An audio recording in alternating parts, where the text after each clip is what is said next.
Buenas tardes.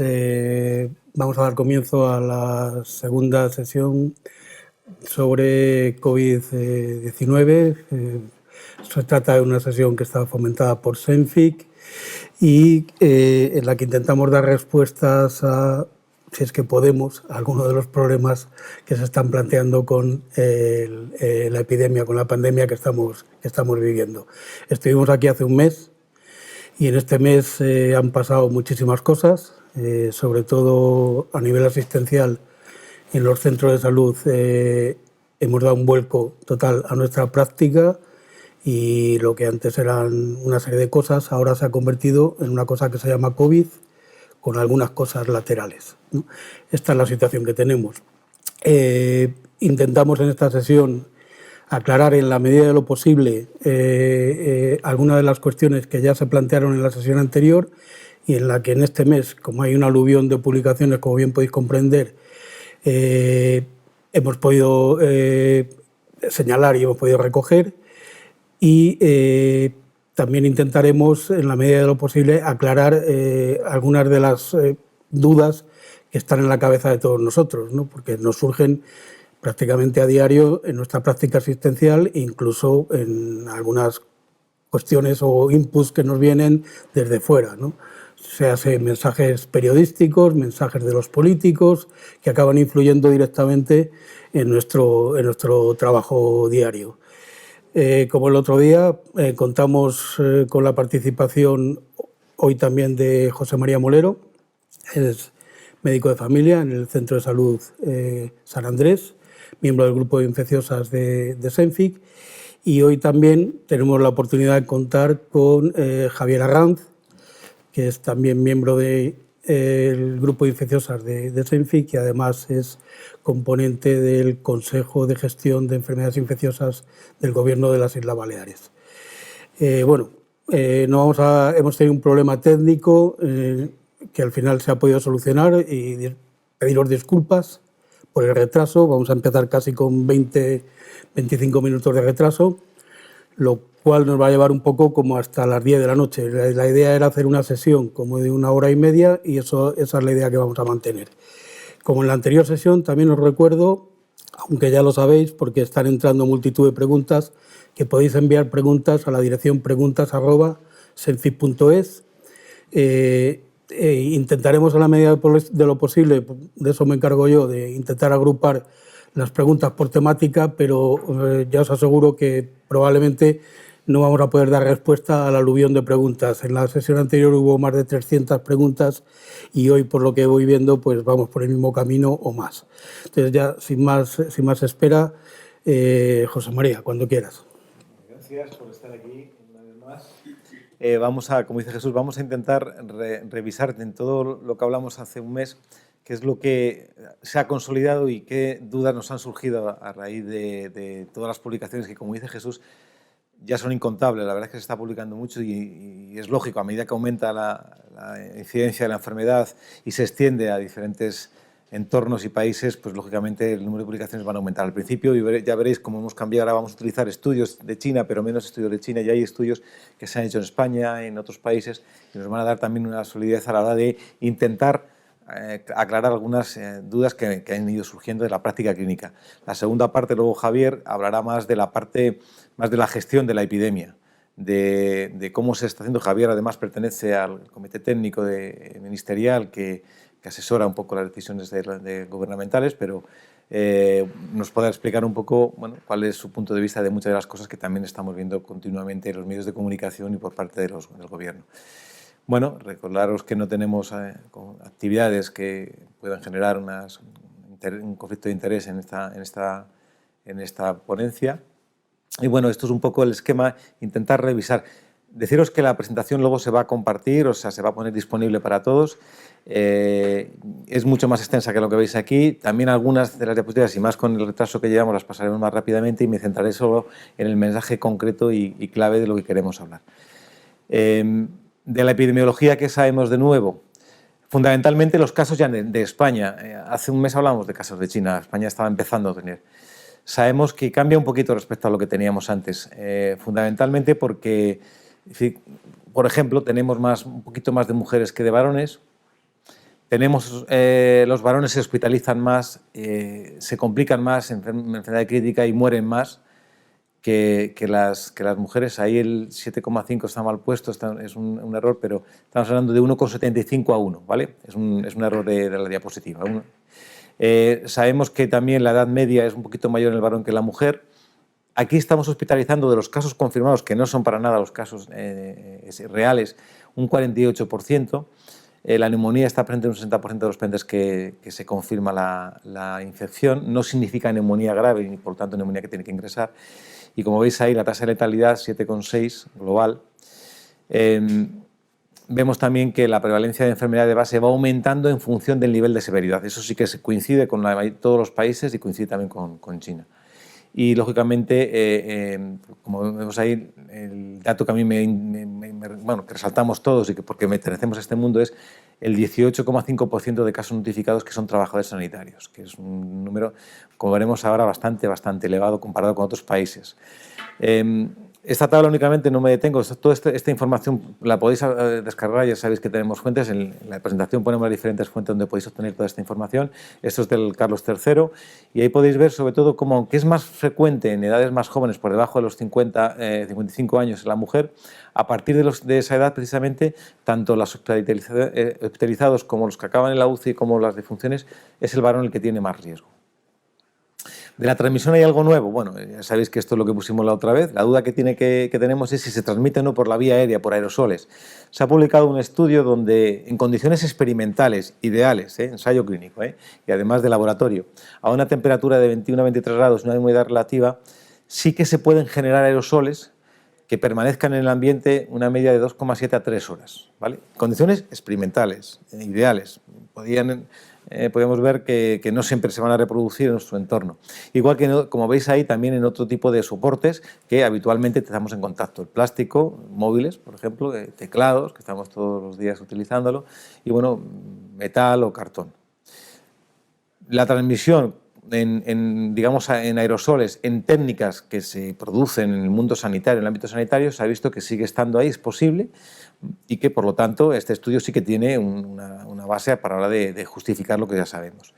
De los datos de transmisibilidad, los datos globales, quizás lo que podemos destacar es, sobre todo, el tiempo de contagio, que se ha visto que se sitúa entre 4 y 5 días. Esto es el motivo por el que es tan contagioso, porque el tiempo de incubación sigue siendo una media de 5 días. Quiere decir que muchas veces puede estar contagiando justo en la fase como la fase presintomática, cuando todavía no tienes síntomas y no tienes por qué sospechar que estás infectado. La fase presintomática sí que se ha ampliado un poquito la posibilidad de transmitir, y aquí hay que aclarar que el paciente, cuando es asintomático y lo va a seguir siendo, o es asintomático y luego va a tener síntomas. Pero la definición de asintomático significa que no tiene ese mecanismo que facilita la transmisión, que es la tos, el estornudo. Entonces pueden transmitir por la saliva, pueden transmitir por la saliva, sobre todo al hablar, o sobre todo si lógicamente contaminan con la saliva un objeto que luego otra persona vaya a utilizar y vaya luego a su vez tener en contacto la boca o la nariz o los ojos. Esa fase presintomática es frecuente y por eso también tiene importancia de cara a la transmisibilidad y se puede extender hasta 3 días antes de empezar con los síntomas. En cuanto a la población asintomática, seguimos sin saberlo. A ver si con los estudios de prevalencia que se puedan diseñar en España, luego os dirá Javier cómo van, sabemos cuál es el porcentaje real de población asintomática. El último estudio publicado en China, que recoge los 75.000 pacientes que han tenido diagnosticados, habla de un 1,2%. Han hecho bastantes test y nos tenemos que creer que es real. Seguimos tomando como referente el crucero del Diamond Princess, donde los 3.500 japoneses a los que se les aisló y se les sometió a todos una prueba, se vio que posteriormente los asintomáticos, que al principio eran un 50%, se quedaron reducidos a un 18% porque luego manifestaron síntomas.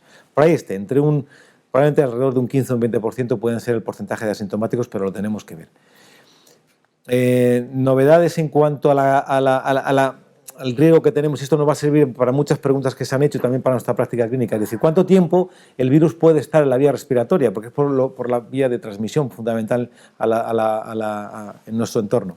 Fijaos que hay varios estudios que se han ido publicando de series limitadas de pacientes, pero lo que nos dice es que el periodo habitual de mayor riesgo está entre el 5º y 7º día y que a partir de ahí baja de forma exponencial, de tal forma que a partir del 10º día es poco probable que sea infectivo.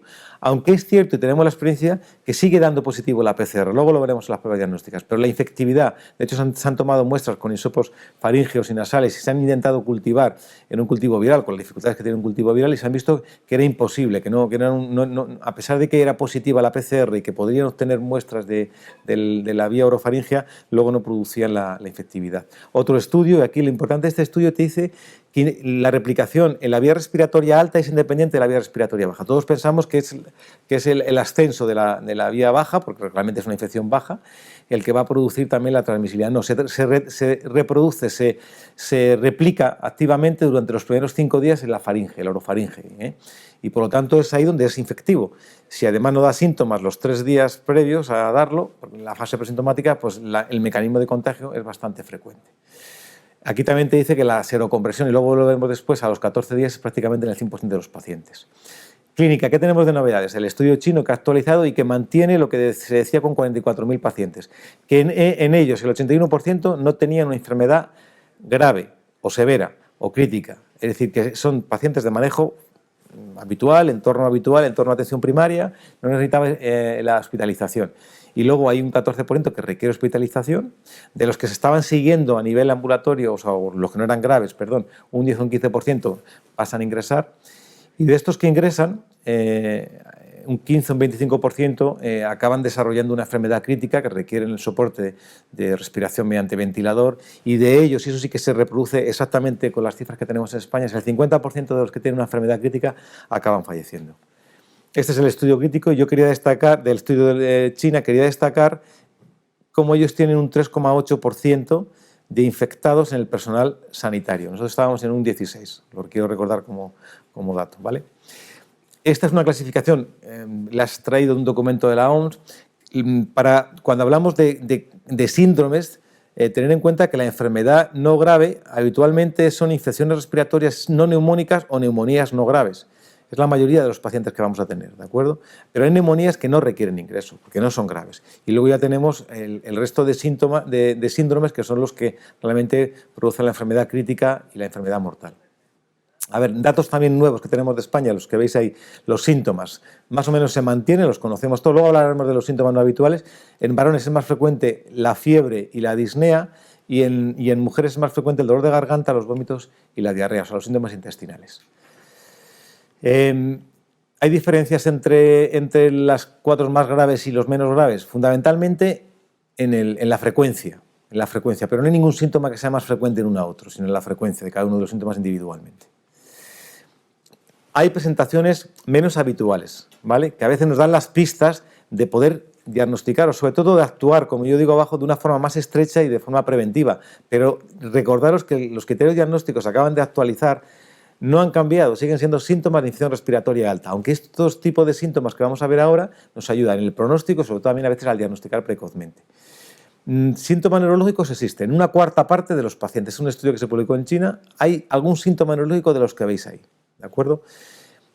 Sobre todo síntomas más graves como incidentes isquémicos, más que hemorrágicos, y cuadros más inespecíficos como mareos, cefalea, ¿de acuerdo? O anosmia, ahora veremos el síntoma de la anosmia. Y también, volvemos a lo de antes, son más frecuentes algunos de ellos en los pacientes más graves que los que no son graves. Se dice mucho de la anosmia, de las alteraciones gustativas, hay algo recientemente publicado. Muy alta la incidencia, la prevalencia de síntomas, hablan hasta de un 85% globalmente, los olfativos, de los cuales la mayoría es anosmia y el dato es que sin obstrucción, sin síntomas nasales. Antes se decía, bueno, produce una rinitis como el rinovirus y por lo tanto deja una afectación transitoria y por lo tanto es por lo que hay una alteración. No, se ha visto que la mayoría no hay síntomas, ¿de acuerdo? Y luego se ha visto que la mayoría de ellos se recuperan en la primera semana de los síntomas y casi un 30% más en la segunda semana después de haber desaparecido los síntomas. Queda un 30% que tarda bastante más en desaparecer. Aquí lo veis también en la tabla. Los factores gustativos ocurre también lo mismo, ¿de acuerdo? Decir que la anosmia es la única diferencia en la que la mujer es más prevalente que en el varón. Y no se asocia ni a morbilidades ni a la presencia de fiebre. Luego es muy frecuente Dura poco, a partir de la tercera semana prácticamente solamente un 30% puede permanecer de los que lo tenían, pero como es tan frecuente es importante conocerlo. Alteraciones de la coagulación que tienen importante también de cara a lo que vamos a hacer después con la anticoagulación, sobre todo en pacientes que han estado ingresados. Fundamentalmente aparecen en pacientes críticos o graves, gravedad severa, ¿vale? Ingresados. Aparecen alteraciones de la coagulación, con alteraciones del tiempo de protombina, tromboplastina y del dímero D y fibrinógeno. Fundamentalmente lo que produce es un cuadro de coagulopatía intravascular diseminada en los pacientes graves y críticos. No siempre produce un tromboembolismo, sino que está muy relacionado con los pacientes graves y críticos esta procoagulidad y por lo tanto este riesgo. Es decir, un paciente con una neumonía no grave, una neumonía que no produce un síndrome de estrés respiratorio o una necesidad de ingreso en UCI, probablemente no tenga ese riesgo, ¿de acuerdo? Es lo que sabemos hasta ahora. Y por lo tanto tiene que ver mucho con la tromboprofilaxis que vamos a hacer.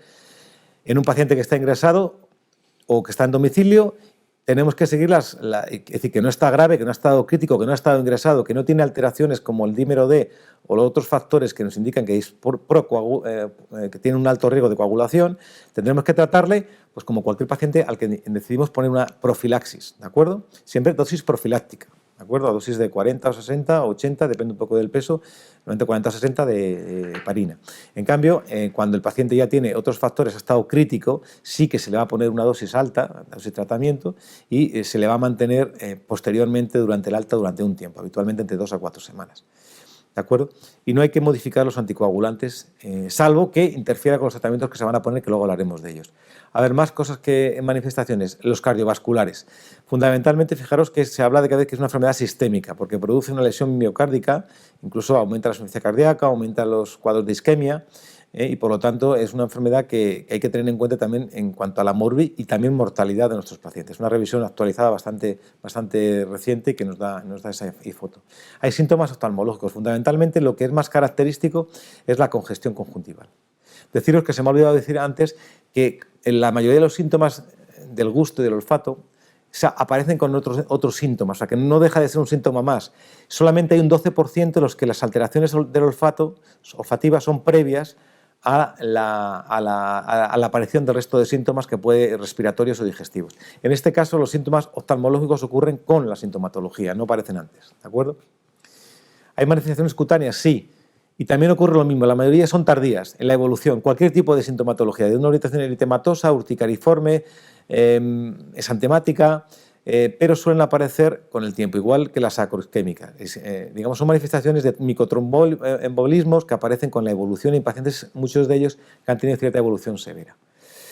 A ver, ¿qué sabemos de la gravedad o la letalidad? Pues que ya cada vez hay más peso sobre los marcadores de la inflamación en la enfermedad que hacen pensar que es una enfermedad que la segunda fase, la fase mortal del paciente, se produce una desregulación inmune. Hay cada vez más marcadores y más aspectos a considerar, como vemos aquí, de alteraciones de la citoquina, de las citoquinas en cuanto a cantidad, de disminución de los linfocitos, sobre todo los T, CD4 y CD8, que va a hacer más probable la etiopatogenia inmune en la fase grave, la severa de la enfermedad.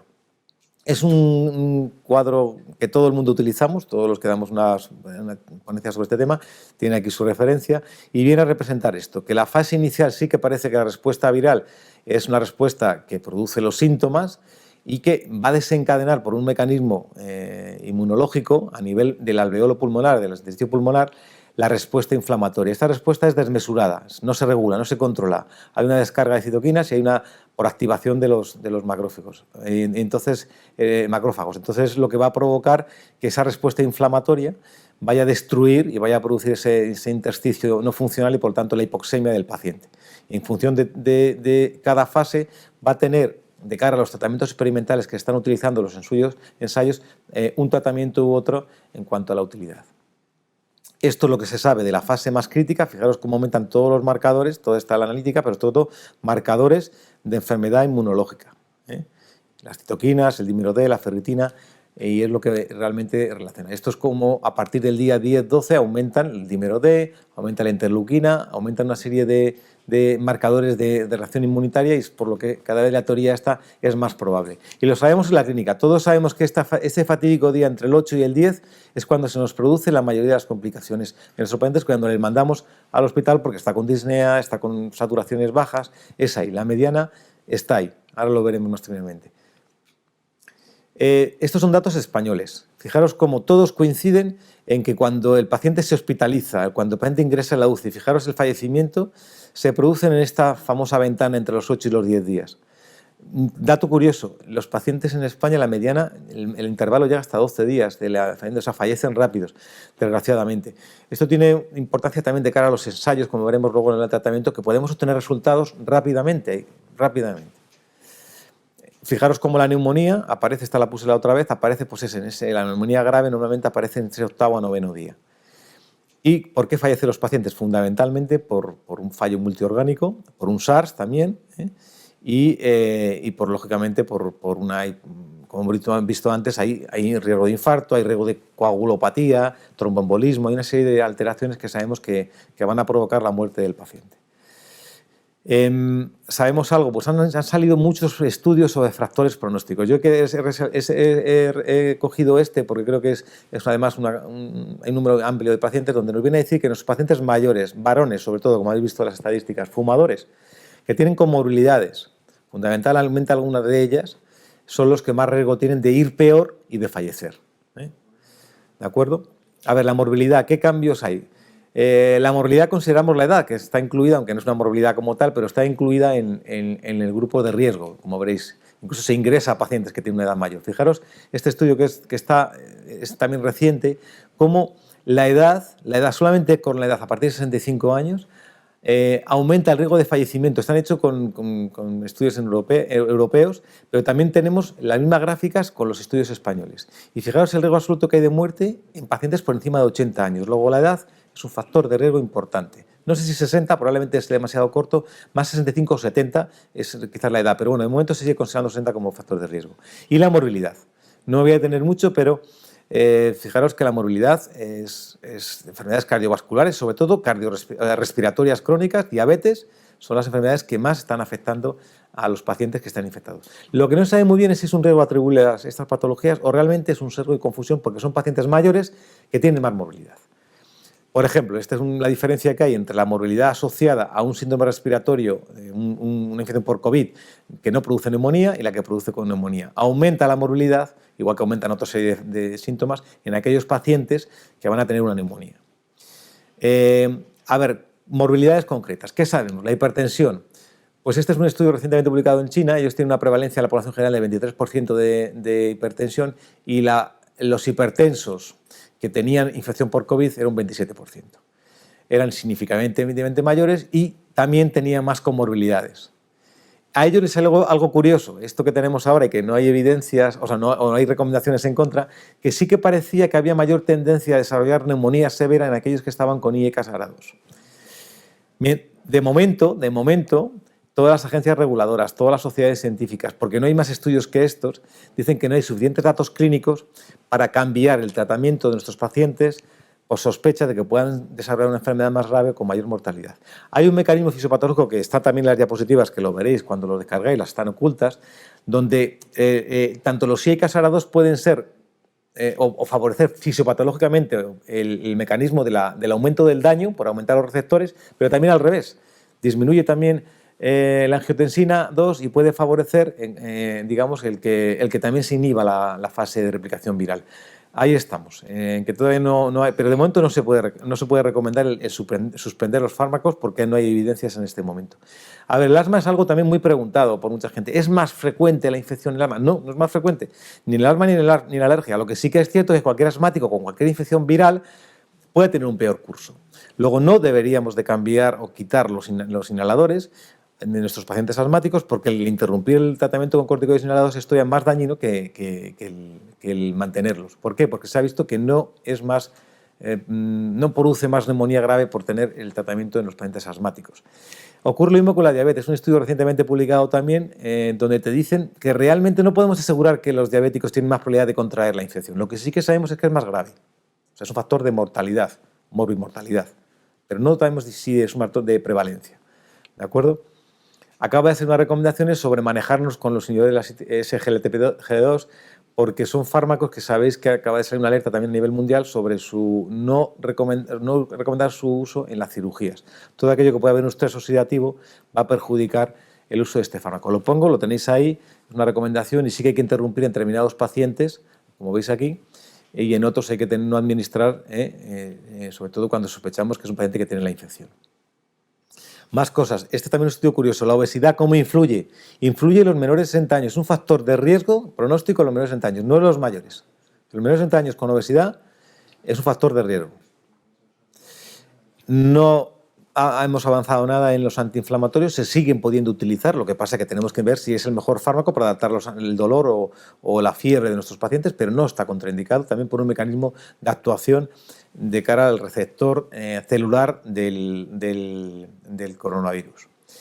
Del diagnóstico, que es una cosa también con bastantes situaciones así que nos ha generado. A ver, test de diagnóstico virales, el RNA o el antígeno viral, ¿de acuerdo? Son las pruebas que hacemos habitualmente, la PCR o la del antígenos rápidos, o bien test de respuesta inmunitaria. Y aquí podemos hacerlo mediante detección de anticuerpos, bien con una prueba serológica o bien con una prueba rápida. No hay más. Es lo que tenemos ahora mismo. Los test de la PCR, aquí tenéis un estudio publicado recientemente, como las muestras, por ejemplo, es mucho mejor muestra la nasal que la faringea en cuanto a obtener resultados positivos. Es lo único que ha salido publicado, parece que es mejor muestra. En cuanto a los anticuerpos, han salido bastantes estudios respecto a la última vez, que os puse un estudio ahí de un informe técnico de una prueba diagnóstica rápida. Ya tenemos estudios, ya sabemos que la mediana de la producción de IgE y IgA está en los 5 primeros días y que a los 14 días prácticamente ya están todos los IgG, desde el inicio de los síntomas, ¿de acuerdo? Esta es una tabla también de un estudio real donde también nos da la dinámica de la aparición de los antígenos y también de la eliminación, digamos, del virus, de la PCR en la muestra respiratoria, y podemos hacer más o menos esta clasificación de cuándo es útil o cuándo empieza a aparecer cada test. El test de la PCR o el antigénico rápido, si fuesen buenos, porque los que tenemos ahora mismo, los que hemos probado, no han sido buenos, estarían casi desde el principio. Hay un periodo de ventana de 5 o 7 días donde ya empiezan a aparecer los test de anticuerpos, primero el IgM y luego el IgG. Este es un test que nos mide IgG y IgM. Cuidado con los test anticuerpos rápidos, porque tenemos dos tipos. Aquellos que miden anticuerpos total, que son los que presumiblemente vamos a utilizar porque ha comprado el Ministerio, y están los test de IgG y IgM. La diferencia es que estos sí que nos permiten conocer esa dinámica de los anticuerpos y, por lo tanto, establecer un diagnóstico, como veremos ahora. En cambio, anticuerpos totales no nos sirve, salvo que los relacionemos con una clínica activa en ese momento. Esto es lo que tenemos ahora mismo en cuanto a orientarnos en el diagnóstico. Ese periodo de ventana que os he dicho antes, que solamente da positivo la PCR, que son 5 a 7 días. Y luego lo primero que empieza a aparecer, aparte de la PCR, que todavía no ha desaparecido, son los IgM, ¿de acuerdo? En la primera semana, en la segunda semana, además, aparecen ya los IgG. Y cuando está todo presente, estamos hablando de una infección de unos 14 días de evolución. Y luego ya empieza a desaparecer la PCR a partir del mes, más o menos. Y nos queda o el IgM tardío o bien el IgG solo. Fijaros que esto también nos sirve de cara a nuestra práctica clínica. Muchos pacientes tenemos que hacer la PCR y completarlo con el test rápido o al revés. Porque en cuanto unimos la información que nos da la PCR con los anticuerpos, vemos que prácticamente tiene un nivel de sensibilidad y especificidad del 100%. Lo que nos aconsejan las guías, o sea, la SEIM, por ejemplo, en sus últimas recomendaciones, no lo aconsejan, sino cómo califica cada test es: la PCR es buena para el diagnóstico, igual que los anticuerpos IgG y IgM rápidos. ¿De acuerdo? Son rápidos. Los anticuerpos totales son menos buenos para el diagnóstico. Son buenos para el diagnóstico clínico. En cambio, la IgG total, los anticuerpos totales son buenos única y exclusivamente para la fase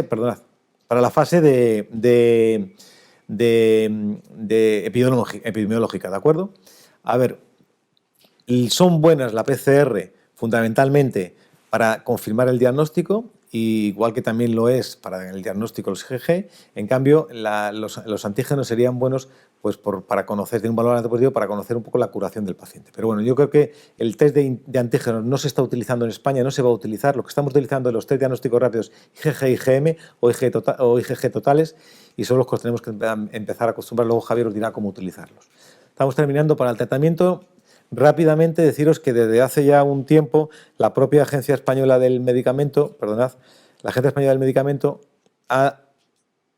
ha dado unas indicaciones, y sobre todo las indicaciones que ahora mismo, igual que se dicen en la mayoría de las agencias reguladoras o revisiones, que no existe un tratamiento ahora mismo que sea eficaz, no está comprobado.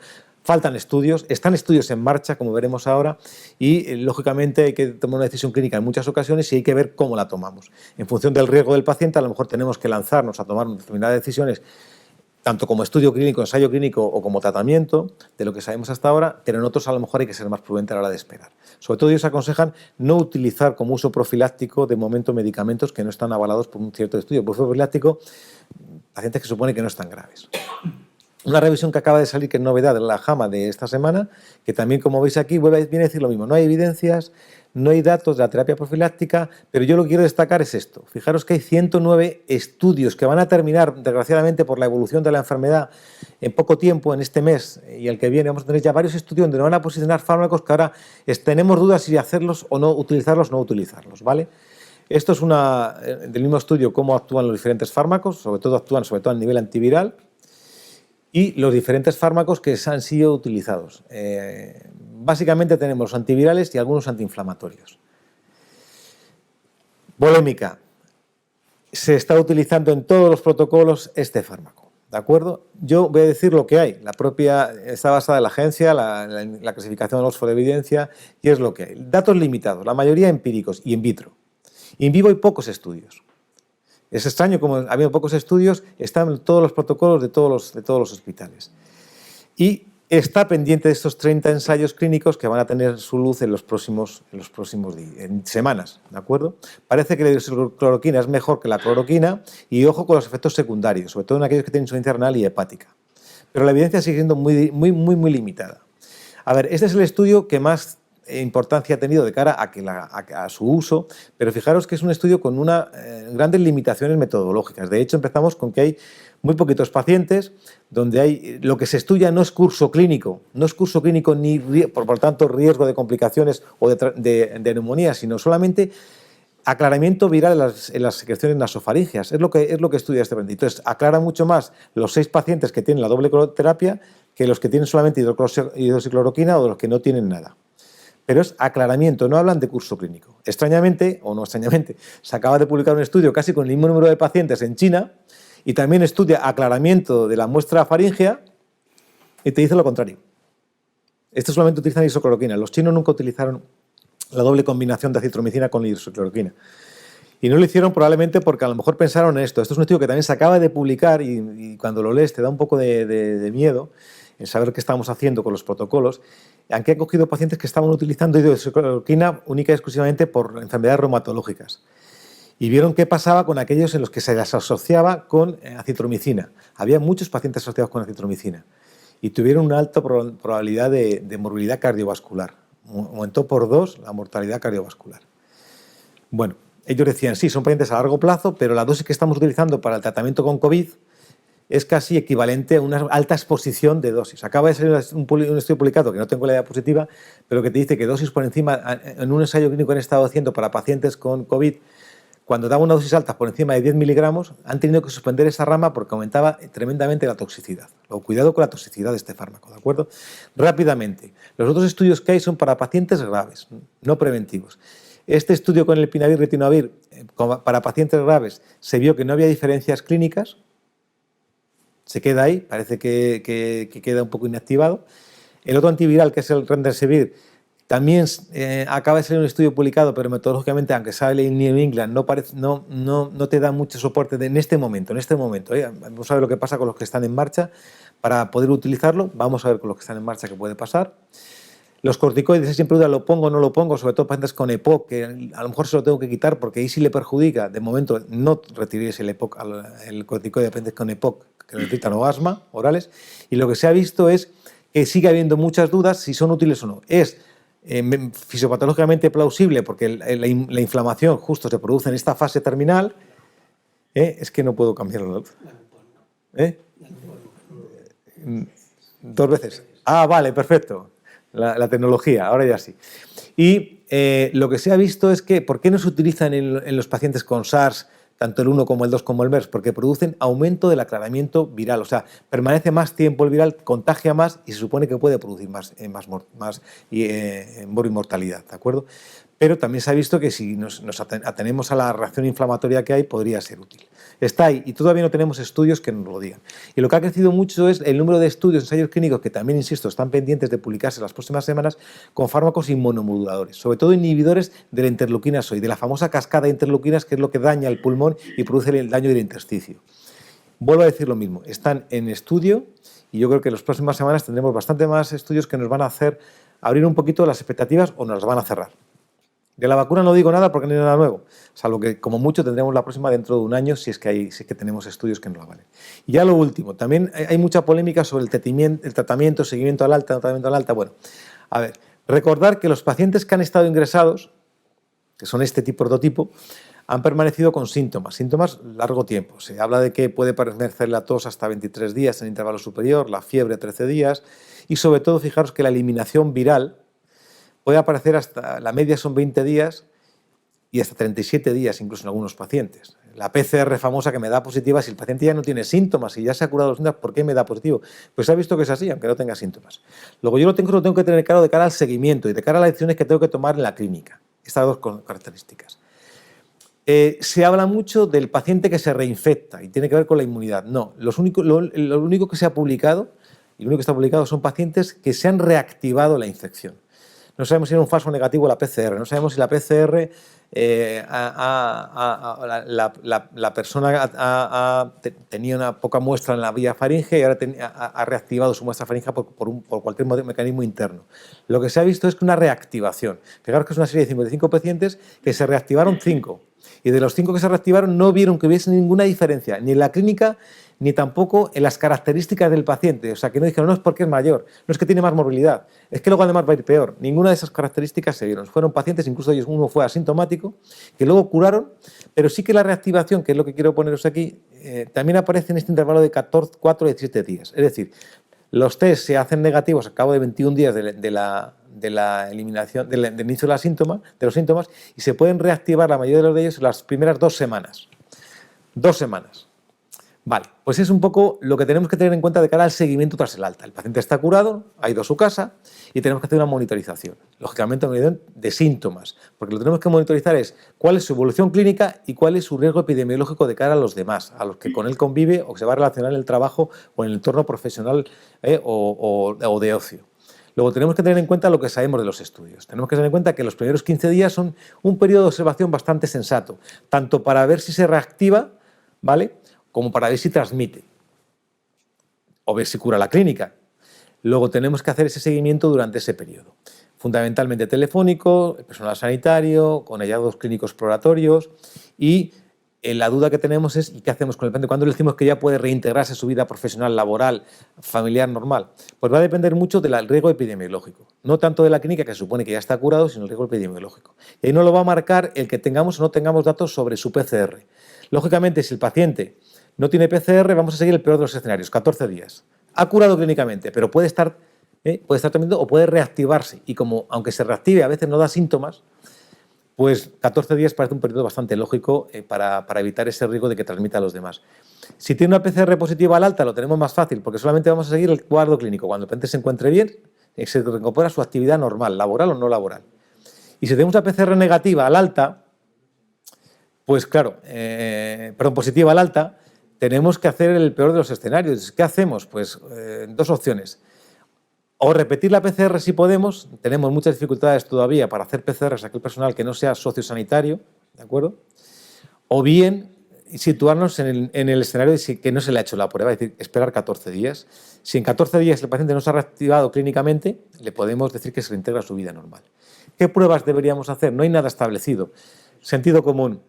Si yo tengo una analítica, no lo voy a hacer a todo el mundo una analítica, solamente aquellas en las que durante el ingreso ha tenido alteraciones que a mí me interesa ver que se han que se han corregido, cosa lógica, fundamentalmente de acciones renales o de la coagulación, igual que las hepáticas. Y nunca en un periodo que sabemos que no se han recuperado, probablemente mínimo los 30 días. ¿De acuerdo? Porque el paciente está curado, no tiene síntomas, no necesitamos una urgencia. Y pasa lo mismo con la placa. No hay que hacerla de forma rutinaria, no hay que hacerla en pacientes que tienen una buena evolución clínica, no hay que hacerla. ¿Cuándo hay que hacerla? En aquellos que la clínica no mejora, clínica sintomática, los síntomas, digamos, que diagnostican el COVID, o bien el paciente ha estado en una situación de estrés que probablemente tenga que comprobar que se ha producido toda esa reabsorción, digamos, de inflamatoria, o bien no tiene síntomas de distrés respiratorio, de COVID, pero el paciente resulta que te manifiesta 6 o 8 semanas después, 3 meses después, que él antes era capaz de hacer ciertas cosas y ahora no, desde que ha tenido la infección, desde que ha estado ingresado, es que no mejora. Hay que ver lo que tiene. Puede tener una fibrosis residual, ¿de acuerdo? Y el electro solamente tenemos que tener cuidado por el tema que os he comentado antes de la interacción acitromicina con hidroxicloroquina. Repetirlo si en el electro que tenemos en el hospital está aumentado.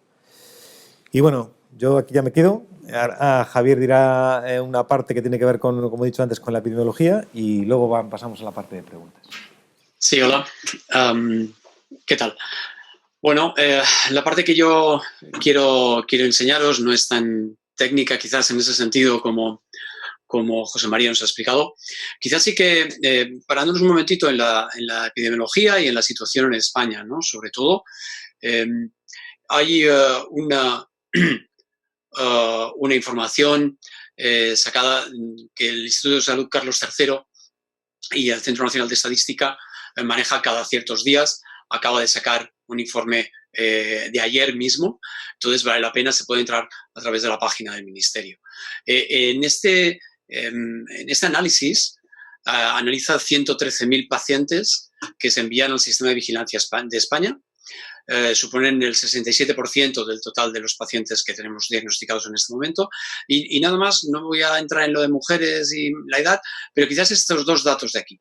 El contacto previo con un paciente COVID positivo, más de la mitad de los pacientes tenía un contacto previo y casi un 75% tenía un contacto con una infección respiratoria aguda previamente.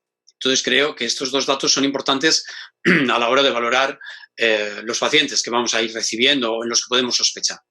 También hay un par de puntos que yo creo que son interesantes. Son los días desde el inicio de síntomas hasta el diagnóstico. En esta serie española son 5 días de media. Es decir, desde que un paciente inicia el diagnóstico, inicia los síntomas, hasta que se le hace una prueba que nos da el diagnóstico. Pero es que inmediatamente, a los 6 días, ese paciente puede ingresar. Y a los muy pocos días, ese paciente puede estar en la UCI. Lo que comentaba José María anteriormente, es un tipo de enfermedad que cuando es leve y no da ningún tipo de problema, evoluciona muy bien, pero ese tiempo entre los 5 y los 8 días son realmente muy, muy importantes. Y es ahí donde tenemos que valorar, uno, la valoración de seguimiento de un paciente que tenemos, un caso posible que tenemos en domicilio. Entonces, pues estos días son los más importantes y a veces la velocidad entre el ingreso y el tener que ingresar en UCI es realmente muy, muy rápido. Por lo tanto, es uno de los temas a tener en cuenta. Después, bueno, yo creo que es importante tener en cuenta que muchos pacientes no están hospitalizados en este momento, según esta serie. Más de la mitad están en domicilio, la mitad tenían neumonía y tenemos ese 7,6% de fallecidos que evidentemente siempre nos preocupa. Esta es la población digamos, la distribución por población entre las personas no hospitalizadas, que serían las personas que nosotros tenemos controladas en su domicilio, con edades más bajas y con más predominio de mujeres. Y en esta tenemos los que están ingresados, que son edades más elevadas y más frecuente en varones. Este es el perfil que probablemente nosotros vamos a tener de forma más frecuente controlando bien por vía telefónica o bien que lo hemos visto en consultas de respiratorio. Y después quería entrar en una parte en lo que sería la parte de transmisión. También la situación en España, informada a fecha también de ayer, tenemos la tasa de crecimiento de la epidemia. Todos vemos constantemente en las ruedas de prensa que bueno, parece que el pico y todas estas cosas. Bueno, yo creo que es importante ver que estamos realmente en fases de descenso de forma generalizada, algunas comunidades autónomas más que otras. Y después este número, que es el número que al principio de la epidemia tenía mucha importancia, ¿no? Que es el reproductivo básico. Yo creo que quizás sí que también es valorable que la mayoría de las comunidades autónomas están por debajo de 1. Ya sabéis que con esto lo que quiere decir es que previsiblemente la transmisión se ha frenado, detenido en este momento, con los datos que tenemos de hace días. Hay algunas comunidades que están realmente en posiciones muy, muy bajas de transmisión. Estos datos serían los datos del Centro Coordinador de Alertas de España, y los datos que veis a la izquierda serían las 4 comunidades que tienen menos incidencia acumulada por 100.000 habitantes. Significa la incidencia por 100.000 habitantes en las últimas 2 semanas. Hay 4 que están realmente, hay algunas más que están por debajo de 100, pero realmente estas 4 están muy por debajo. Lo cual supongo que ya os debe venir a las cosas que a veces, las ruedas de prensa o los comentarios, o a veces más políticos, no tan técnicos, de cómo se va a plantear el desconfinamiento, etcétera, etcétera. Pues bueno, estos datos a veces tienen esa importancia, ¿no? Y después un apartado que también veremos después para las preguntas, yo creo que también es de interés y que tiene que ver con la parte de transmisión también. Es decir, el gran problema o el gran debate que hemos tenido recientemente es si debemos ponernos mascarillas o no, pero no ya solamente entrando, que lo vemos luego, en si son útiles o no, sino en si es necesario porque tenemos personas asintomáticas, portadores asintomáticos que van a estar contagiando y que son los principales diseminadores de la infección. Bueno, la verdad es que yo no he querido poner todos los artículos que hemos estado mirando, pero está en un preprint. Sabéis que hay una página donde se pueden consultar todos los preprints que están pendientes de revisión por pares. No digo que todos se acaben publicando, pero algunos son de interés. Y precisamente este hace una revisión sistemática de los artículos que hay sobre estudio en pacientes asintomáticos. Bueno, pues después de estudiar como 208 se quedó solamente con 9 estudios. Y esa es la realidad. La realidad es que hay muchos estudios que empezaron presumiblemente, se supone, pero realmente muy pocos de ellos podían garantizar que una persona que se hubiera contagiado era por ejemplo, un familiar que era asintomático. Quizás podía haberse contagiado por otro contacto que hubiera tenido fuera de su domicilio, ¿no? Bueno, pues dentro de estos nuevos estudios válidos incluso hay que tener en cuenta que 2 de ellos, por ejemplo, realmente son presintomáticos. Es decir, hubo contagio, pero no a través de un sintomático, de un asintomático. De hecho, pongo aquí el de Alemania porque quizás ha sido el que más quebraderos de cabeza nos ha dado, porque fue el primer estudio, si os acordáis, el primer contagio, digamos, un contagio importante en Europa. A raíz de este contagio fue el primer contagio, el primer detectado en La Gomera. Bueno, pues se está publicado en New England como el primer caso de transmisión asintomática, cuando ya se sabe que no fue realmente así, es decir, fue en el periodo presintomático. Y eso sí que va de acuerdo a muchos otros artículos relacionados, por ejemplo, con gripe o con otros virus, que evidentemente en los 1 o 2 días previos a aparecer los síntomas, es verdad que es un asintomático, pero a veces puede haber pequeños síntomas, los pródromos, que no se valoran correctamente. Entonces, de estos 9 estudios, 2 eran preasintomáticos. Hay otro que es el del Royal Princess, aunque a pesar de que es verdad que se ha hecho un estudio y hay muchos portadores asintomáticos, yo diría que es bastante difícil de poder comprobar si esas personas realmente fueron causa de contagio en el resto o no. Porque, bueno, en un sitio confinados realmente es complicado. Pero bueno, de todas formas sí que es verdad que así como hace unas cuantas semanas, ese criterio que se estaba utilizando mucho para recomendaciones de utilizar mascarillas y no estaba tan claro, es cierto que últimamente van apareciendo estudios, pero tampoco quiero que os llevéis la sensación de que hayan muchos estudios que lo comprueben. Bueno, pues no, hay muy pocos y algunos de ellos son muy cogidos las conclusiones, incluso los mismos autores pues dicen que, bueno, presumiblemente lo dejan todo un poco condicional. Y esto lo digo por esta siguiente diapositiva, ¿no? Estamos hablando de máscaras, no voy a hacer, ya están tomadas decisiones, pero yo creo que hay que entender cuál es la situación. Yo creo que es normal que haya opiniones diferentes, incluso entre muchos asesores, diferentes epidemiólogos. Tenemos, pues a lo mejor en la izquierda, tenemos algunos artículos recientes que también están en preprint, donde parece que sí, que incluso máscaras, lo que llaman face mask, máscaras textiles, no máscaras quirúrgicas, por supuesto, pues bueno, pues parece que tienen cierta eficacia. Hay artículos previos también, sobre todo asiáticos, donde, bueno, parece que ha añadido a otras medidas para evitar la transmisión, las medidas de higiene respiratoria, de higiene de manos, pues podría ayudar, aunque ninguno pone el porcentaje en cuánto ayuda, es decir, se sabe bien cómo ayudan las otras, pero no las máscaras. Pero también, al otro lado del grupo de evidencia, están los que dicen que, bueno, pues no hay evidencia de que realmente vayan bien. Incluso en algún caso, como este último realizado en Inglaterra, se valoró que incluso en un tipo de máscara en sanitarios provocó más infecciones gripales que no el no llevar incluso máscara. Es decir que creo que eso es un poco, al final, la expresión de la situación que vivimos en esta epidemia. Yo creo que queremos tener evidencia clara de muchísimas cosas, pero es que la realidad es que no está todavía. No tenemos realmente evidencia de los test diagnósticos, por ejemplo. En todo caso, los podemos comentar en el momento de las preguntas para daros paso. Pero no tenemos unos test diagnósticos magníficos como estamos acostumbrados, con una alta fiabilidad y que los podamos utilizar de forma clara en la clínica. Pues unos en la clínica, otros no. Para finalizar, sin ninguna diapositiva, un poco yo creo que una de las cosas que Senfi con José María pues planteamos para comentar era qué es lo que teníamos que hacer o cómo iba a ir esto, ¿no? Yo creo que en este momento los médicos de familia de atención primaria estamos en un punto muy curioso. En todas partes oímos que tenemos que tener más presencia o más protagonismo, quizás.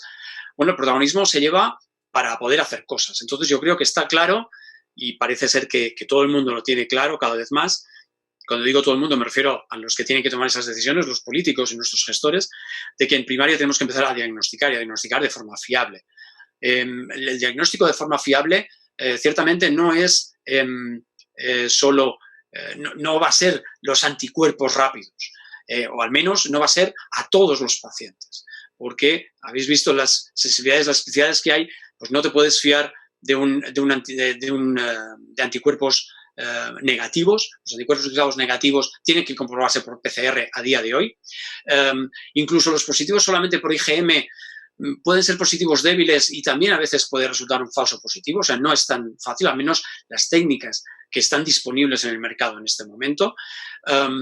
La PCR sí que la podemos utilizar, pero evidentemente tenemos digamos, que aumentar esa capacidad en los laboratorios, y yo creo que es lo más importante para que nosotros podamos en nuestros centros de salud pedir, tanto en los centros como en los domicilios de las personas que creemos que tienen una infección, pedir PCRs. Debemos saber que podemos hacerlas, es decir, que los laboratorios que tenemos, ya sean los de los hospitales o de otros organismos, tienen capacidad para hacer esas PCRs.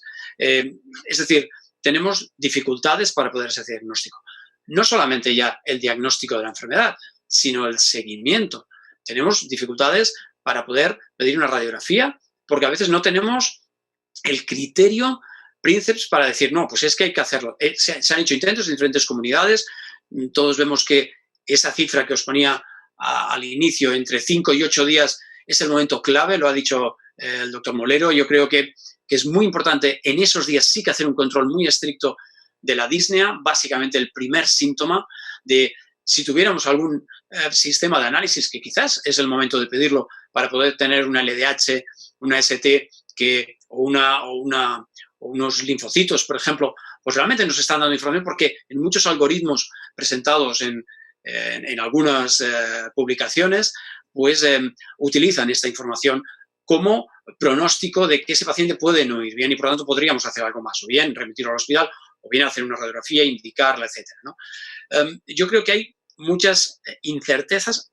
Creemos que tenemos que hacer estas cosas, hacer una radiografía en unos días concretos de síntomas, probablemente a los 5 días, para evitar llegar a situaciones críticas.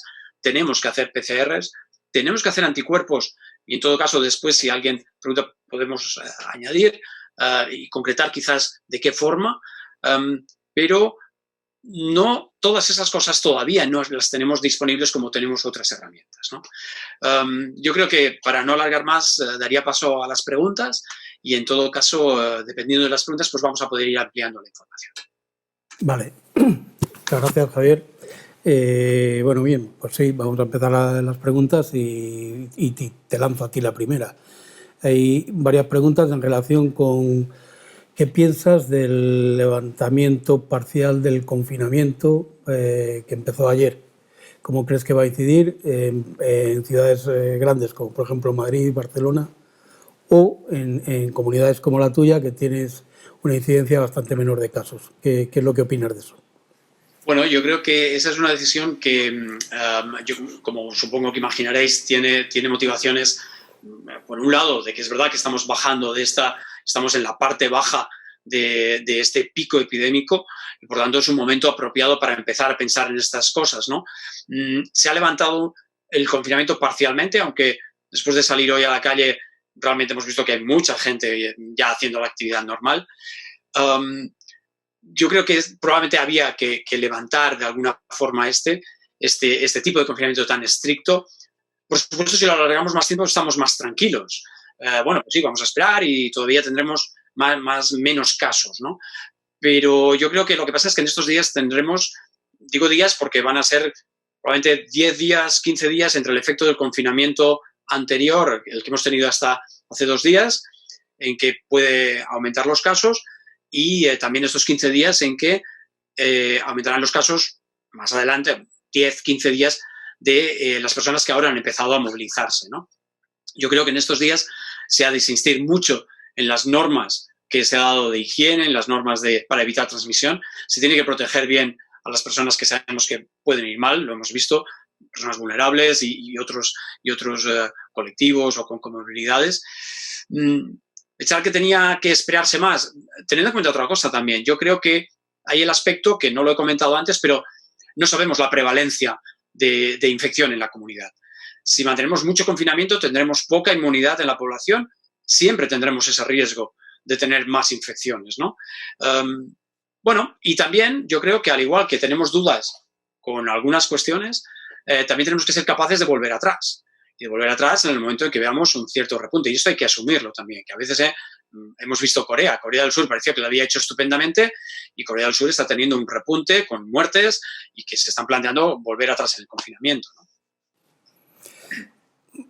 Vale, hay otra cuestión referente al tema de las mascarillas que ya nos has dejado claro que realmente las evidencias que hay pues son escasas y en muchos casos no son concluyentes, ¿no?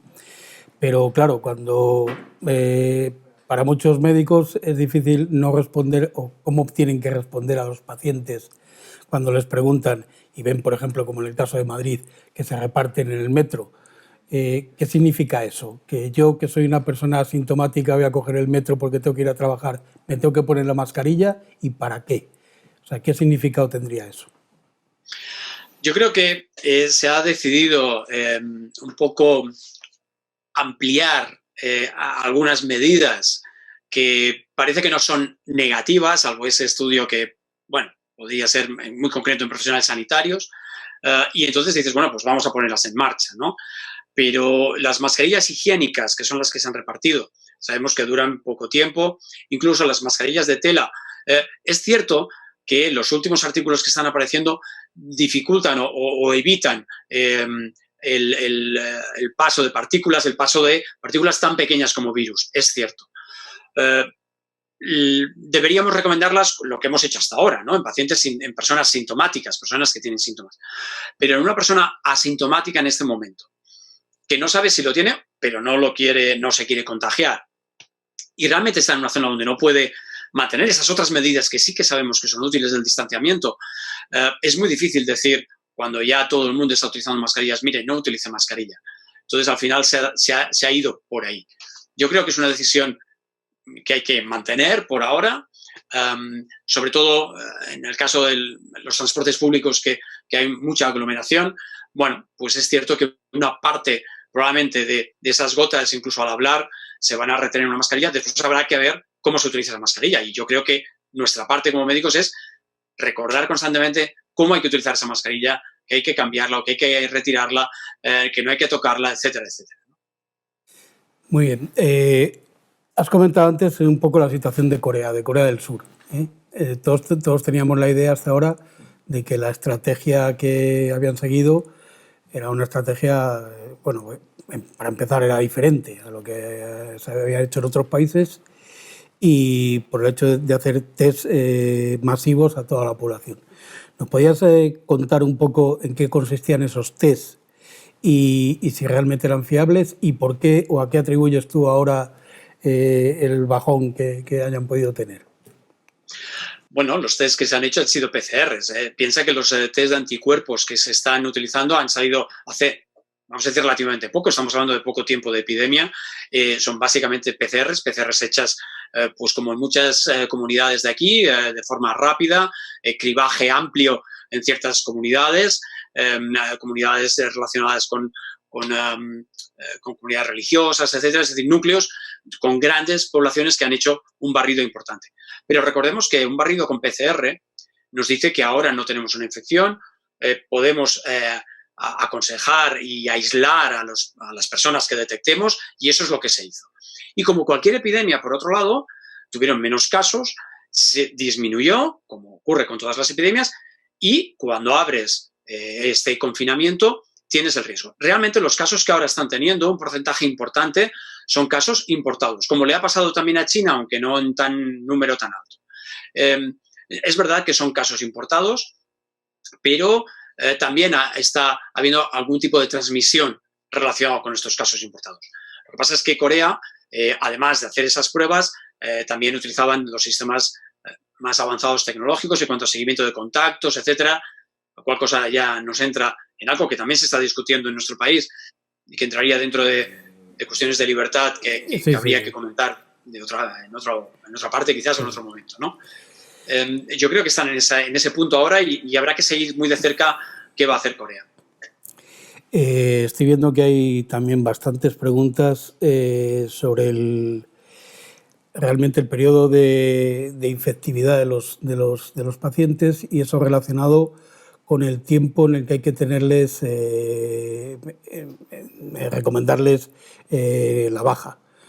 Hay bastantes dudas porque los documentos que hay publicados por el Ministerio pues parece que la gente no lo tiene claro.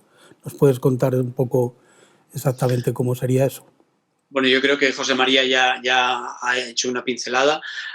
Yo creo que un poco el lío que nos hacemos, ¿no? Es si el periodo de incubación son 14 días, pues parece que 14 días sería un tiempo que es fácil de relacionar. Y dices, no, pues 14 días y listo, ¿no? Pero es verdad que hay diversos estudios en cuanto a excreción y a infectividad del virus. Y a partir del décimo día, realmente hay muy poca liberación de virus.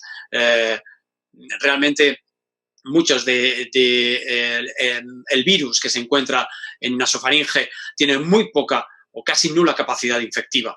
Y es por ahí por donde en el procedimiento del Ministerio se ha optado en algunos casos a poner el límite en 7 días siempre y cuando no haya síntomas, ¿no? Es decir, no, ese límite no se ha puesto, creo, arbitrariamente. Yo creo que poner 14 días sí que es un poco arbitrario. Es cierto que nos da más seguridad, pero también una seguridad un poco extraña, porque, como ha dicho José María, hay gente que a lo mejor la PCR da positiva hasta 30 días. Entonces, tenemos que tener 30 días. Bueno, parece que no, parece que los análisis de este virus aislado o este ARN aislado en garganta no es infectivo a partir entre los 7 y los 10 días. 10 días quizás más seguro, pero a partir del 7º día realmente, y sobre todo sin síntomas. Porque también es verdad que está relacionado con la gravedad. Es decir, esa esa cantidad de virus con capacidad infectiva sí que está relacionado con la gravedad. Estoy viendo aquí también bastantes preguntas, Javier, que hacen relación un poco a las cifras, ¿no? Las cifras de epidemiológicas puras, ¿no? Y sobre todo hacen referencia, porque a la gente le llama la atención, las cifras de mortalidad que tenemos en España. realmente son altas, ¿no? Son unas cifras elevadas. ¿A qué se atribuye eso? ¿O la gente que estáis más metidas en el tema, tenéis alguna idea de por qué pasa esto? Bueno, mira, yo ahora estoy mirando, me perdonad si miro al otro lado, estoy mirando el último informe del CAES, del Centro Coordinador de Alertas. En España estamos en una mortalidad de un 10,4 aproximadamente. En Italia están en un 12,8, en Francia en un 15,2, en Reino Unido en un 12,7. Están contando bien. En Bélgica en un 12,76. En Países Bajos en un 10,6. Es decir, es verdad, tenemos una letalidad bastante similar a otros países, mucho más alta como esos otros países que Alemania. A lo mejor la pregunta es, no sé qué pasa en Alemania, ¿no? Porque es que una letalidad del 2,28, que es casi parecida a la letalidad de China, que todos nos hemos quedado con esas dudas de China. Bueno, sí, hay varios comentarios. En Alemania también han hecho muchas PCRs, quizás una población más joven, quizás una población anciana en otras situaciones dentro de residencias o residencias diferentes. Bueno, a lo mejor todos los ancianos alemanes están en Mallorca y, mira, no sé, nos han tocado, pero vaya. No, creo que, curiosamente, es verdad que tenemos esta mortalidad, pero no muy lejana a países que, por ejemplo, se han quejado últimamente, pero Países Bajos tiene casi idénticamente nuestra mortalidad, ¿no? ¿A qué es debido? Bueno, yo que cada día doy rueda de prensa en mi comunidad, todos los fallecidos que vamos teniendo, y no he sacado esa tabla, pero es un dato, quizás la puedo enseñar luego, pero la mortalidad está claramente entre los 70 y los 89 años. O sea, es la principal, o sea, los pacientes, los decimos que han fallecido, están sobre todo en esas edades. Por supuesto, no quiere decir que no haya en personas más jóvenes. El tema inflamatorio, bueno, pues yo creo que hay una parte de huésped muy importante, ¿no? Muy bien.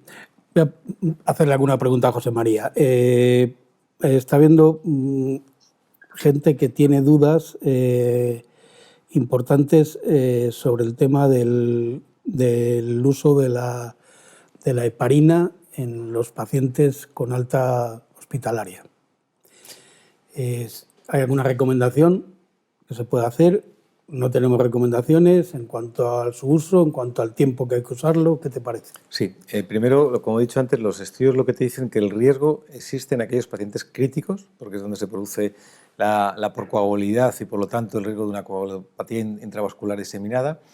Y suelen coincidir que son pacientes que además tienen altos el dímero D, tienen alto la LDH, tienen bajo los linfocitos y las plaquetas. Entonces, en esos pacientes que han estado en estado crítico, en situación crítica, está plenamente justificada por la infección el iniciar un tratamiento preventivo durante el ingreso y luego mantenerlo al alta. Lo que no sabemos muy bien es cuánto tiempo. Probablemente hasta que se normalicen todos esos parámetros sí que pueden pasar esos 30 días, que es lo que realmente yo he dicho antes, que se normalizarían muchas de estas alteraciones. Hay otro perfil de paciente que es aquel que ha estado ingresado pero no ha tenido ese estado crítico, afortunadamente, sino por una neumonía, con unos criterios de cierta hipoxemia y ha estado en una planta convencional y bueno, no está en la UCI y luego se va para casa. Tanto en el hospital como fuera tenemos que hacer el riesgo individual. Es decir, si está encamado, no está encamado, tiene otras enfermedades que pueden aumentar.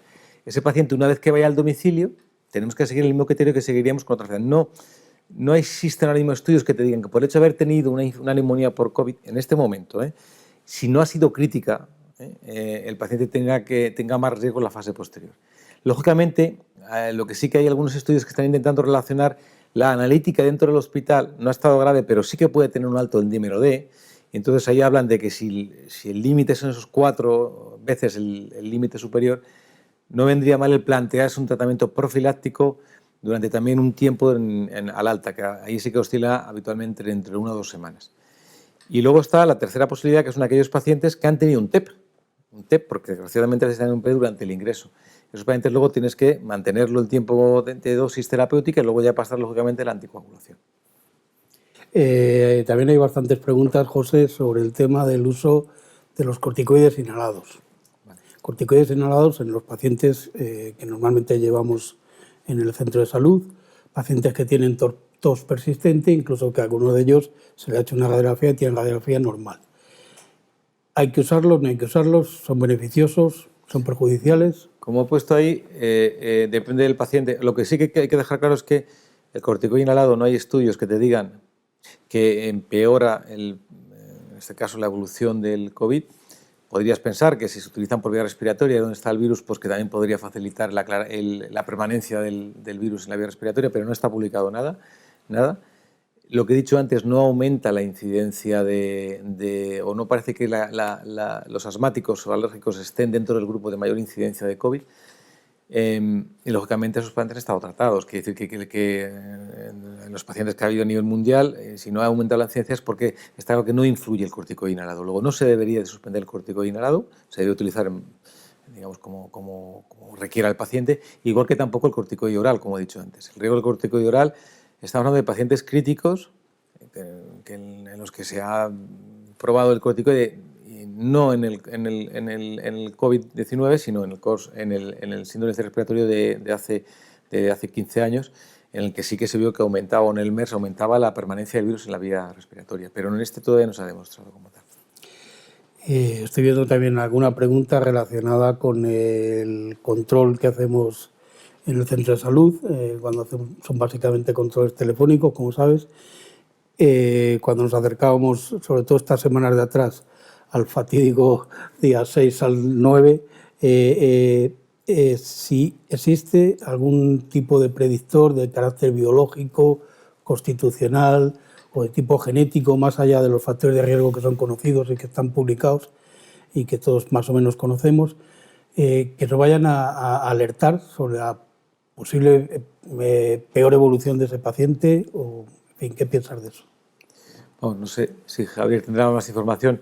Hasta ahora no hay, de luego, estudios que han intentado relacionar determinado tipo de población con el riesgo. Él acaba de decir que la población europea básicamente se infecta y empeora por la edad y por la morbilidad. No existe en este factor. Hombre, lógicamente, en la práctica clínica luego tenemos cada uno nuestra impresión. Y sí que has visto que hay determinados pacientes que sí que van mal. E incluso además tienen una cierta agregación familiar.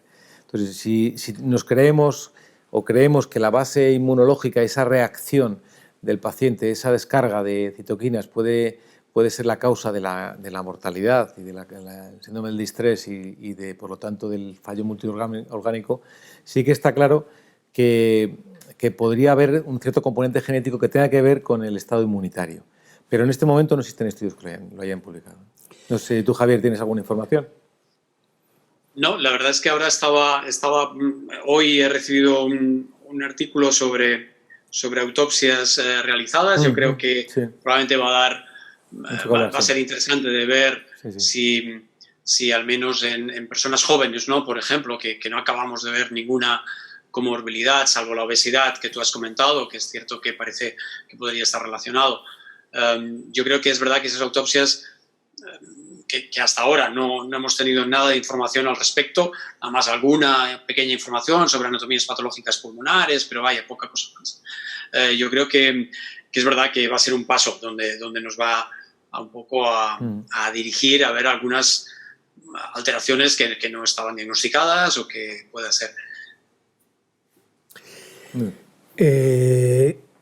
Hay alguna pregunta también relacionada con, en este periodo del quinto, séptimo, octavo día, sobre la conveniencia, la posibilidad de tener acceso a algunas determinaciones analíticas, como el dímero D, y también hay bastantes preguntas que hacen referencia a la utilidad de la ecografía en el diagnóstico de neumonía.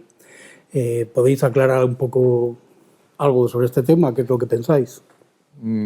A ver, lógicamente sabemos que sí que hay unos marcadores de mal pronóstico que los puedes detectar un poquito antes de llegar a ese octavo día. Entonces yo creo que ya hemos hablado del papel, los he puesto yo ahí en una de las diapositivas, ¿no? Cómo aumenta la LDH, el dímero D, cómo disminuye, empiezan a disminuir los linfocitos. Eso empieza a disminuir un poquito antes de que llegue a la famosa cascada.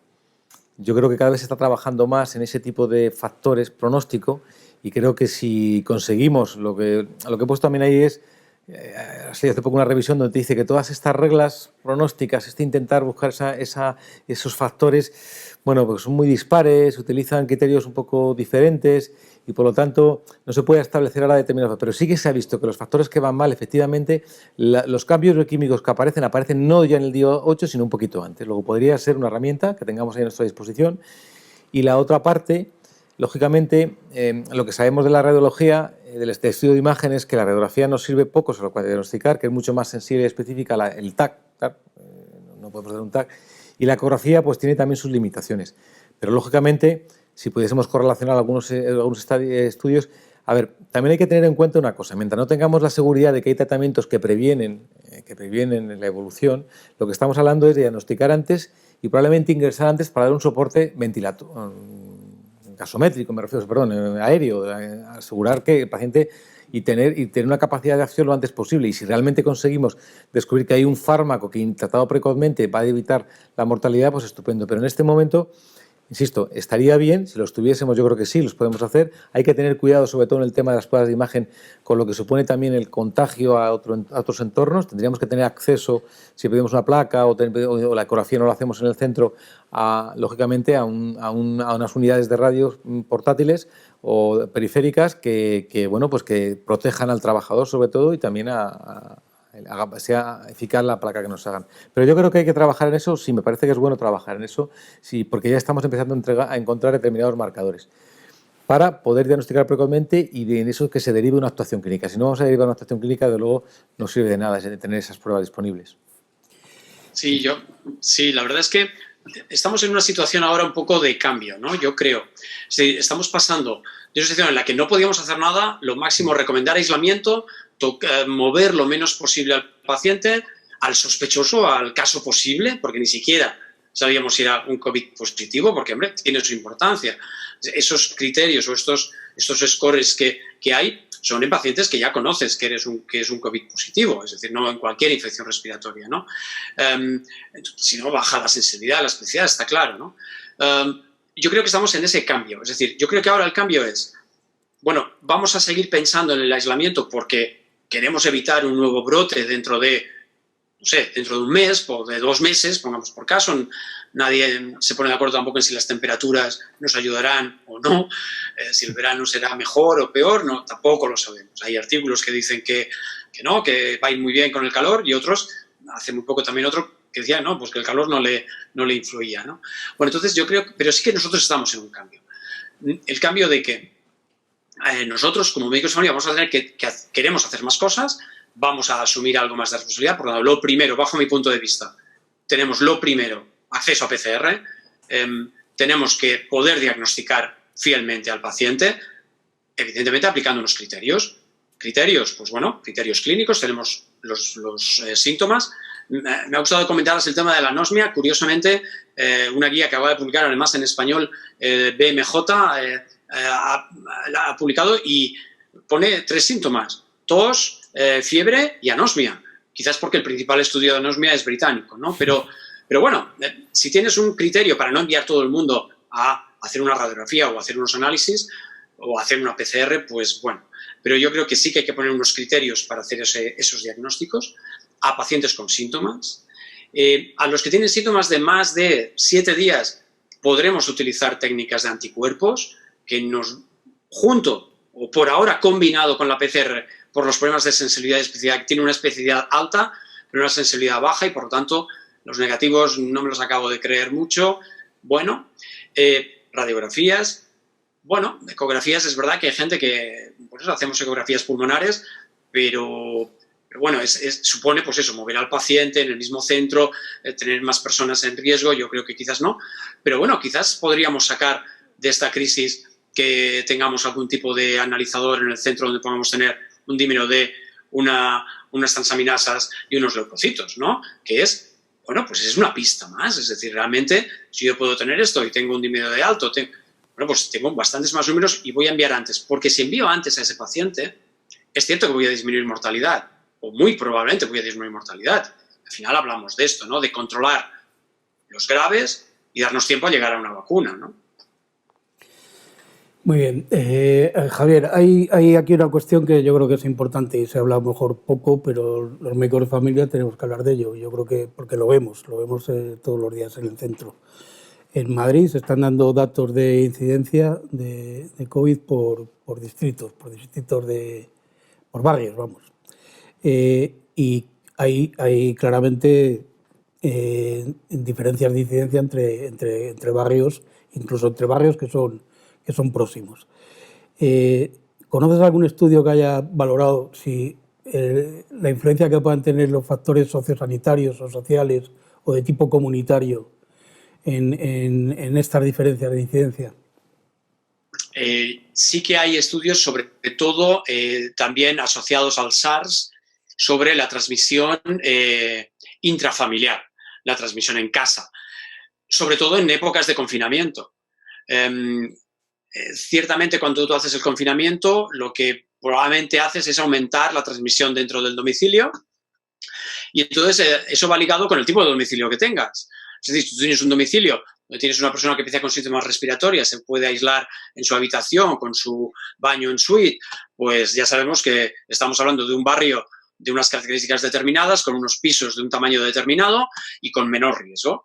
Si en cambio hablamos de varias personas con zonas comunes, con habitaciones compartidas, estamos hablando de otra situación. Por lo tanto, no hay que darle muchas vueltas. Sí que hay estudios al respecto, quizás no tantos ahora con este, que todavía tienen que salir, pero sí con anteriores, con el SARS, en el que se apreció esta asociación. Por lo tanto, es un tema importante.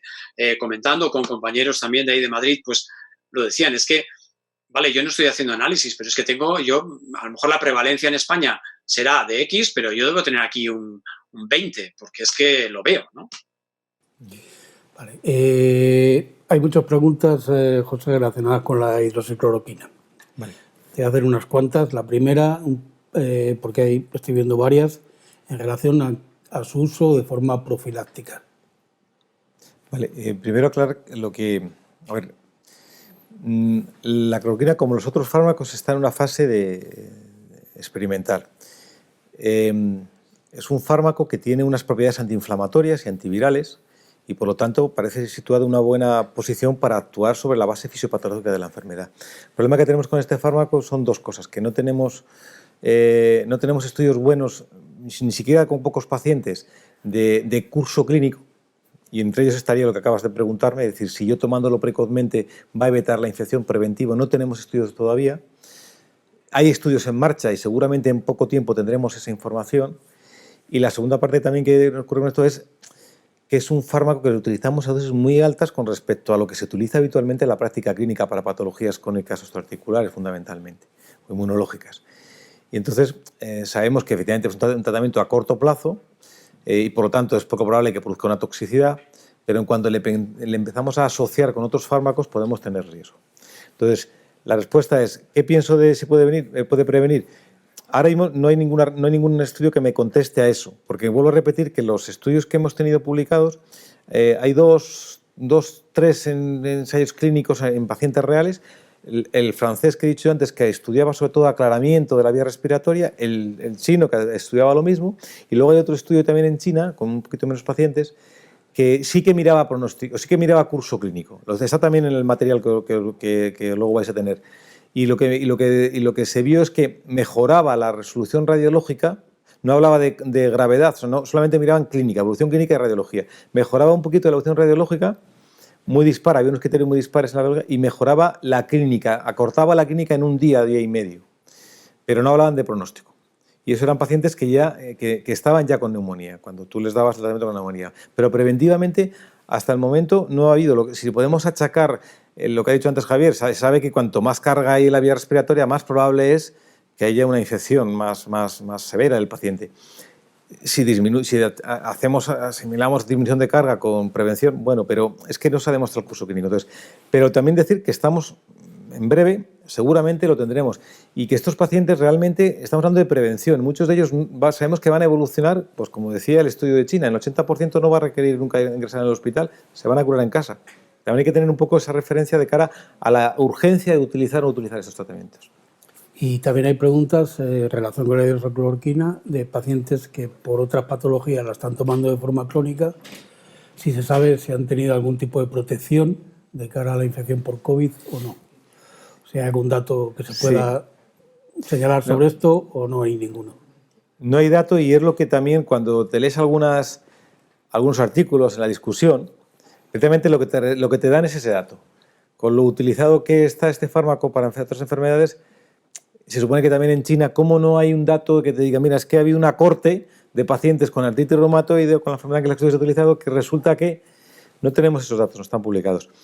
En los datos que yo he puesto, el dato que he puesto yo en la presentación sobre toxicidad, ese sí que se hizo en pacientes que estaban tomando la hidroxicloroquina la mayoría de ellos por un motivo crónico que no tenía que ver con el COVID. Y lo que han intentado ver en ese estudio es ver qué pasa si las asocias, aquellos que están asociados con acitromicina o con otros antibióticos. Javier, hay preguntas bastantes relacionadas con la persistencia de la PCR en pacientes que han tenido la infección. Pacientes o incluso, bueno, también está pasando en profesionales sanitarios. Se hacen una PCR de control, sale positiva, se le vuelven a hacer otra a la semana, sale positiva, y hay personas que llevan 30 y tantos días asintomáticos con PCR positivas. ¿Qué significado tiene eso? Bueno, el significado que tiene es que es un virus que tarda en aclararse. ¿En qué personas? No lo sabemos, pero se ve esto. Es decir, al igual que por qué los pacientes que están en la UCI también pueden llegar a estar como 30 días ingresados en la UCI, cuando vale que tienen un distrés respiratorio, pero a lo mejor hay otros pacientes con distrés respiratorio que no están tanto tiempo, ¿no? Realmente esa capacidad del virus de seguir estando ahí, aunque sepamos que con un paciente asintomático, que esto no es, tiene una capacidad infectiva mínima, evidentemente, ¿cómo le vas a dar el alta? ¿Cómo vas a decir, no, pues ya está, ala? Si precisamente estamos valorando hacer pruebas para detectar asintomáticos que van a tener carga, ¿no? Entonces está claro que no lo vamos a poder hacer. La verdad es que da la sensación cada vez que a lo mejor hacemos una sesión o contestamos estas preguntas de decir, pues parece que esta gente es la que sabe cosas pero no sabe nada. Bueno, pero es que es muy cierto que esta epidemia, lo decimos siempre, el virus es nuevo, lo decíamos al principio y a veces la gente que lo decíamos decía, bueno, es nuevo, ¿qué significa? Bueno, pues lo que significa es lo que estamos viendo ahora. Un virus que en muchas ocasiones no sabemos cómo se va a comportar. Ni siquiera, por ejemplo, no sé si habrá alguna pregunta al respecto, pero será la siguiente. ¿Y la inmunidad? O sea, muy bien, me voy a la PCR, tengo los anticuerpos, tengo IgG. Puedes hablar de eso porque era la siguiente. Exactamente, ¿no? O sea, la inmunidad, ¿cuánto tiempo me va a durar? Lo comentábamos al principio de la sesión. Parece que con el SARS, José María, me corriges, pero quizás parecía que la inmunidad podría durar hasta 2 años. Todos los más precavidos decimos, mira, hombre, como cualquier infección vírica, pues vamos a pensar que como mínimo 6 meses, 1 año, y veremos, ¿no? Porque, bueno, es lo que sabemos con otros virus. Pues es que es verdad, es que ahí está el tema. El tema es que es verdad que van saliendo artículos, a veces muchos son repetitivos, y a lo mejor ya no nos interesa tanto comparar clínicas severos con no severos, a lo mejor ya nos interesa, pues eso, estas otras cosas, ¿no? ¿Cómo va a la larga ese paciente? ¿Qué pasa con esos que se han reactivado? ¿Qué pasa con esa inmunidad? Es decir, venga, voy a hacer un seguimiento.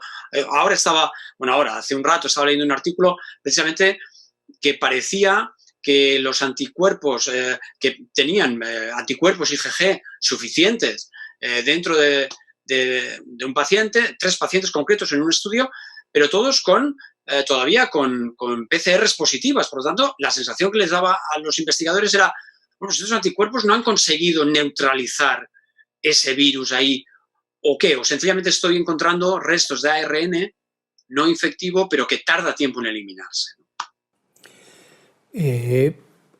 Hay una pregunta ya, bueno, os voy a hacer la última pregunta a cada uno, porque son las 10 menos 10 y ya creo que tenemos que acabar.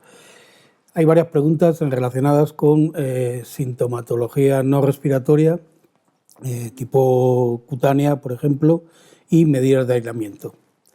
Pacientes que sabemos que están en domicilio, incluso nos han podido mandar una foto con esas lesiones que hemos visto RAS, por ejemplo, cutáneo, aunque eso se suele asociar más a síntomas respiratorios, pero por ejemplo las lesiones de eritema pernio parecidas a eritema pernio, esas suelen ser lesiones aisladas. ¿Qué tipo de recomendación hay que hacer a ese paciente? ¿Es exactamente las mismas recomendaciones que el paciente que tiene síntomas respiratorios en cuanto a aislamiento o no? Creo que en la diapositiva, cuando introducía estas manifestaciones, decía que no son criterios diagnósticos, eso está claro, de momento. A lo mejor la anosmia la podemos incluir. Y lo que sí que tiene que es primero, he puesto también el concepto de preventivo, de prevención. Es decir, tengo que tener claro que si yo creo que tiene relación con la infección, debería de al menos ser consecuente y esperar esas 2 semanas en medidas preventivas en cuanto a aislamiento y a contacto con otras personas. Decir que precisamente esa alteración de cutánea suele ser tardía.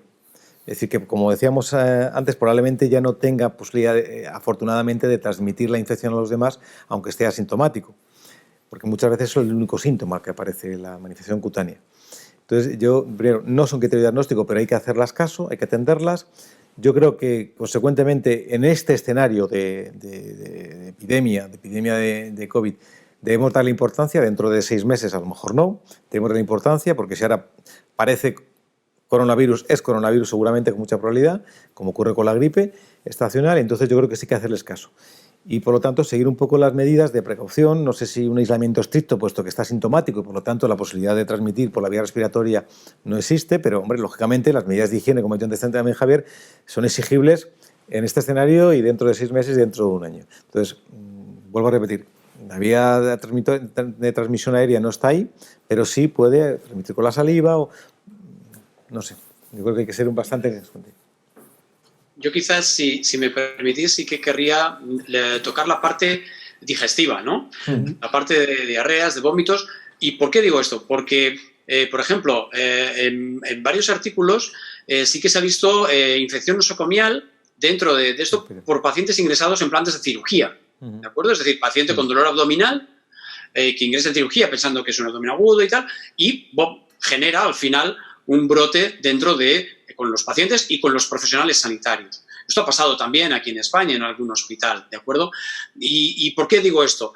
Bueno, pues porque le querría dar un toque de ayuda a los compañeros que están viendo pacientes. ¿Por qué? Porque si estás en un circuito que es general, que no es respiratorio, y bueno, pues uno a veces se puede relajar un poco más, bueno, pues hay síntomas y los digestivos, creo, si no me equivoco, la diarrea y vómitos podrían presentarse uno u otro casi hasta en un 40% de los pacientes de la serie española. No sé si, José María, si tú has revisado, porque era un porcentaje aproximado. A las mujeres, sobre todo.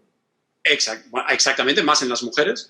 Por tanto, si estamos en un circuito que no me espero yo porque no tiene síntomas respiratorios, bueno, hay que mantener esas precauciones a la hora de explorar al paciente, ¿de acuerdo? Entonces yo creo que es un tema importante e interesante de remarcar en cuanto a clínica no estrictamente respiratoria. Vale, pues son las 10 menos 5. Vamos a dar por finalizada la sesión. No sé si dentro de un mes, seguramente, el día 14 de mayo, pues a lo mejor estamos aquí otra vez, probablemente sí. Incluso a lo mejor puede ser que antes. Y nada, comentaros que ha habido, como curiosidad, 350 preguntas. Y bueno, como es lógico, todos podemos comprender que es imposible intentar dar respuesta a ese aluvión de preguntas, y agradecer sobre todo a la gente la participación y que nos haya enviado estas preguntas, porque nos servirán para seguir y nos motivan para seguir un poco metidos en este lío. Venga, muchas gracias a los dos. Gracias. Hasta luego. Gracias a todos. Gracias, Jesús.